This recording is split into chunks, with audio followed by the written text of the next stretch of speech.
Hello, my name is Mark Roy. I'm an attorney with Aroostook Elder Law, and I'm here with my partner Martha Grant, who has been with Aroostook Elder Law for quite a number of years. Martha, could you tell us a little bit about Aroostook Elder Law? Well, Aroostook Elder Law is the practice that I began after close to 40 years as an attorney, and most of that time was spent helping older people. The practice does estate planning, uh, probate, and long-term care planning. That's the piece that other attorneys in the area typically don't provide. We help seniors who are faced with the economic devastation of long-term care or nursing home placement deal with those economic issues, mostly by qualifying for main care. And we have a number of people who come into the office for advice and assistance with documents and dealing with that crisis period or that challenge period in their lives or the lives of a loved one. And oftentimes we hear things that don't really make sense when it comes to what the law and what the main care practice is versus what the rumors are, the word on the street. So today I wanted to ask a couple of those things. First, do you have a sense of what it actually costs for long-term care in the county and how people tend to pay for that? Well, so most of the nursing homes in the area charge around $10,000 a month for care. And most of that care is private pay, that is, you pay out of your pocket because Medicare does not cover ordinary nursing home or long-term care. So you either use your own funds to pay for that type of care or you apply for the main care program. And that's where we can be of assistance.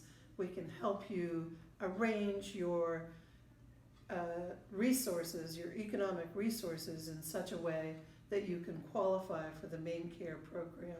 Well, we've heard that main care or the state will come and take your house if you get on to long-term care, main care. That's one of what I think is a common misconception.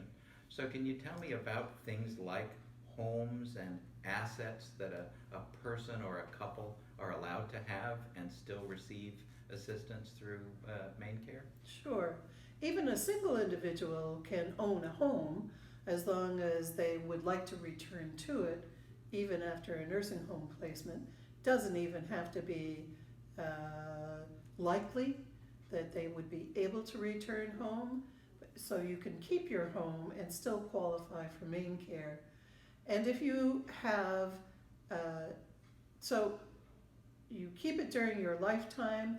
After you die, if you leave a surviving spouse or a surviving disabled child, the state has no interest in taking your home.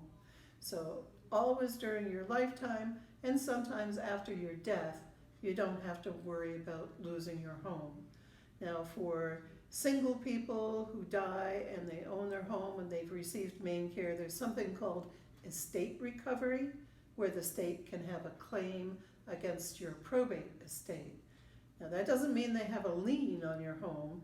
There are other expenses that get precedence over the state's claim, even in probate. But that's really the only danger of you losing your home.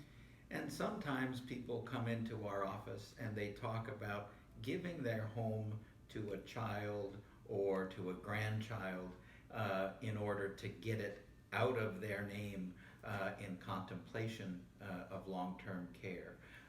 What advice might you give to someone in that situation? Well, if you are early enough in the process and you can be sure that you're not going to need long-term care within 5 years, it can be a good idea to, for example, add a child's name to the deed with yours, but there are some dangers attendant to doing that. So you have to be sure that not only you are not in financial distress because you transferred ownership in that home to your child, you have to be sure that your child is not in any danger of having a creditor file a claim against your home. You have to be certain that your child is going to cooperate with you if you decide that you want to later sell the house and use those proceeds to either buy a new home or use those proceeds to live on. So what we often do is sit down with clients who are thinking about that and explain not only the good points but also the bad points so that they make an informed decision before they do any tinkering with their deeds. And you mentioned 5 years. What is that? Because sometimes people are confused about a 5-year period or a look-back period of 5 years. Right, so I commonly hear people say, oh, is it 7 years now? How long can the state take your assets? What it is if you are applying for main care coverage of long-term care, the state has the right to find out what you've been doing with your assets over the past 5 years. And if you've been giving them away in order to qualify for main care benefits, you get penalized for doing that. You lose your eligibility for the amount of time that whatever you gifted would have covered in a nursing home. Now, sometimes we can use that rule to your advantage, so that even single people who otherwise would have to use up practically everything they own on long-term care can sometimes do some guided gifting, as long as you get the advice of an elder law attorney to help you through the process. Even a single person can often keep up to half of their assets through gifting in the right way. Well, and that's another, what I think is a misconception, is oftentimes either an individual or a couple that have bank accounts or IRAs or investment resources believe that they have to effectively spend themselves poor before they can apply or seek long-term care, main care assistance. And that's simply not true. What can we tell people about that? Right, so for a couple who's being separated by the placement of one of those spouses in a nursing home, we can generally save just about everything for the support of the community spouse, the spouse that's not going to the nursing home, if you take the right steps in the right order. So right off the top, the spouse who's at home can keep the home, a vehicle for each of you, in fact, so that's 2 vehicles, money set aside for burial and mortuary trust funds of up to $12,000 each, and about $130,000 in liquid resources right off the top. If you have additional resources beyond that, we can often help you keep those as well. It's a fairly complicated process, but we have the knowledge and experience to lead people through, so that the spouse who's left at home and no longer has the support of the spouse who's in the nursing home has additional assets to be able to support him or herself. And what if a person goes into a nursing home and they receive retirement income? What is that? What happens to that income, especially if the spouse that stayed at home doesn't get as much from Social Security or retirement benefits? Once a spouse in the nursing home is on the main care program, the Department of Human Services determines an allowance for the spouse who's at home. And if that spouse doesn't have enough income of their own, they get some of their institutionalized spouse's income to make up the difference. The remainder of the institutionalized spouse's income will have to go to the nursing home. But first, the community spouse, the spouse who's at home, gets taken care of with an allowance of somewhere between $2,000 and $3,000 a month out of the combined incomes of the couple. So even if the higher wage earner is the person requiring care, that does not cause the one at home to be impoverished. Correct, correct. Are there any things that seniors can do to prepare themselves in case this time comes? Yes, well, that's where the estate planning side comes in. You want to make sure that you have in place good financial powers of attorney, especially, that will allow whatever can be done in order to preserve your assets in a long-term care situation.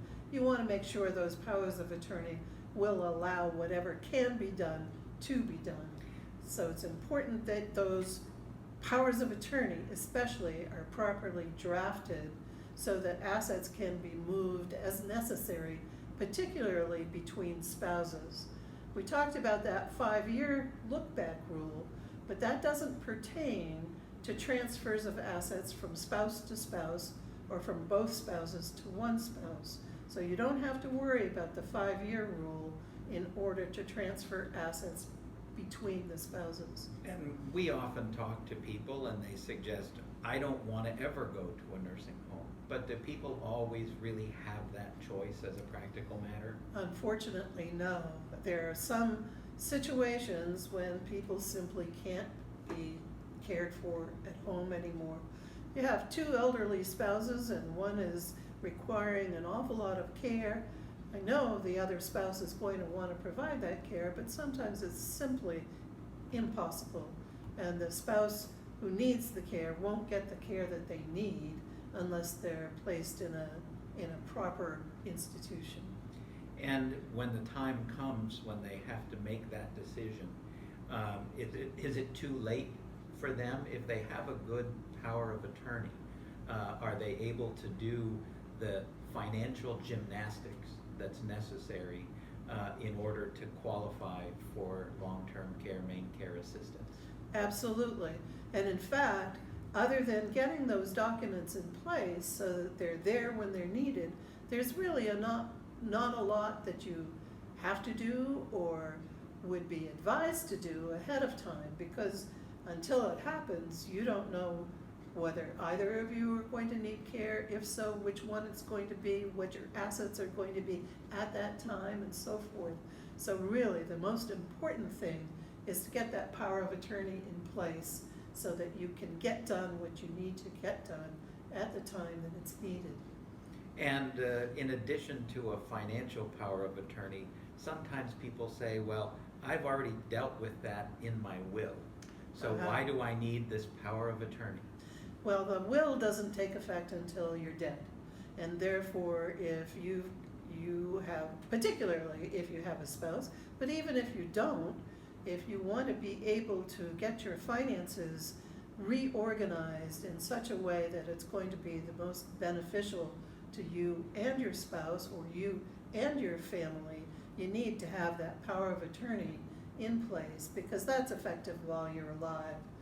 The thing about the wills is you might want to think about if you're in a situation where one spouse is clearly headed to a nursing home and you're going to be transferring all of the assets to the spouse who's at home, you might want to rethink your wills at that point and not necessarily leave everything to your spouse in your will, as most married people tend to do. Obviously, that's, we call them sweetheart wills because that's what sweethearts do. They leave everything to each other. But if you use a special needs trust in your will to benefit your spouse, you may be able, in case you're the person with the assets dies first, you may be able to save a lot of those assets from being consumed by the cost of care of the spouse who's now in a nursing home. Well, I've often advised people that come to our office that if one spouse does go to a nursing home, that it would be wise at that point for the spouse that's still in the community spouse, or their loved ones, to come in and sort of reassess what they have, where they're headed at each stage. Do you find that once you've signed a power of attorney or a will, that you can just put it in a safe and forget it for 20 years, or what do you recommend? You can forget it for a while. I do think that people should review their documents, their estate planning documents of every kind, at least once every 10 years, and see if they are still functioning or will be functioning the way you want them to be. And for people who are going through these very emotionally charged and expensive changes in life, particularly long-term care situations, there are very frequently things that we can do to help you save your assets, especially for married people, but not just for married people. So if you want your children to benefit from some of your assets and you're a single person, there may be things we can do to help them as well. So would it be fair to say that with proper planning, that it is realistic, no matter what someone may face with respect to long-term care, that there will be a possibility that they'll be able to be cared for safely, even in a nursing home, and that they will be able to give some of what they've worked hard for all of their lives to their children or grandchildren or others? That's right. That's right. Even a single person is able to save a fairly significant portion of their assets if the powers of attorney are in place that allow gifting to take place, and they have the advice of it. They don't just simply start giving things away willy-nilly without understanding what the ramifications are and how to actually get those assets saved so that they don't end up with no assets and no way to pay for their nursing home care. Well, I think as a final closing thought, I would ask if there's anything specific that we haven't covered today that you think would be important to share with the viewers. Well, I think the things to take away from this is that you don't have to make yourself destitute in order, particularly if you're married, but even if you're single, you don't necessarily have to make yourself destitute without benefiting anybody other than what most people think of as the state, but is actually the nursing home. And that couples especially are pretty well protected in Maine by getting the advice of a properly qualified elder law attorney. You can be certain that your spouse is going to have enough assets to be able to support themselves, especially if you have that power of attorney in place. I can't emphasize enough how important that is. Well, I know practicing also in getting guardianships and conservatorships for adults who didn't get their powers of attorney done in advance. That's a lengthy and far more expensive process, and oftentimes could have been avoided simply by doing some planning a little bit ahead of time. Right, and the probate judge may not be able to give you the powers to conserve those assets that you could have done had a power of attorney been in place.